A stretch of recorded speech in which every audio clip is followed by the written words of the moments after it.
எடப்பாடி பழனிசாமியின் ஆட்சியை கவிழ்ப்பதற்கும் கட்சியை உடைப்பதற்கும் உள்ளிருந்த வேலை பார்த்த குள்ளநரிகள் தற்போது வெளியே இருந்து கொண்டு கூக்குரல் இடுகிறார்கள் என அதிமுக முன்னாள் அமைச்சர் ராஜேந்திர பாலாஜி தெரிவித்தார்.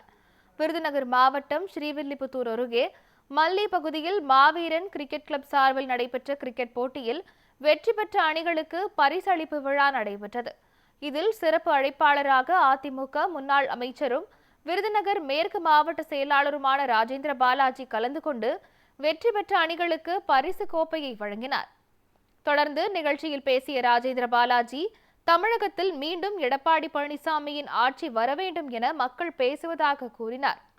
மேலும் 2 கோடி அதிமுக தொண்டர்கள் எடப்பாடி பழனிசாமியை சுற்றி பக்கபலமாக பாதுகாப்பாக இருக்கிறார்கள் என பெருமிதம் தெரிவித்தார்.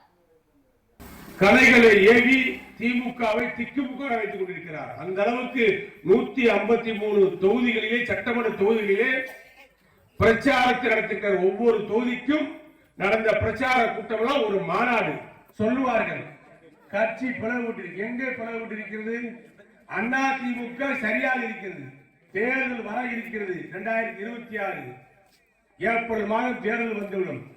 மே மாதம் 5ஆம் தேதி செயின்ட் ஜார்ஜ் கோட்டையிலே முதலமைச்சராக எடப்பாடியார் பதவியேற்பார். உயர்நீதிமன்றத்தில் வழக்கு மீது வழக்கு, தேர்தல் கமிஷன் வழக்கு, இத்தனையும் சரி செய்து, இவ்வளவு பிரச்சனை சரி செய்து ஒரு அற்புதமான தலைவனாக இயக்கத்தை வழிநடத்தக்கூடிய பொதுச்செயலர் எடப்பாடியாருக்கு நீங்கள் எல்லாம் ஒத்துழைப்பாக இருங்கள், உறுதுணையாக இருங்கள். உங்களுக்கு துணையாக நாங்கள் இருப்போம்.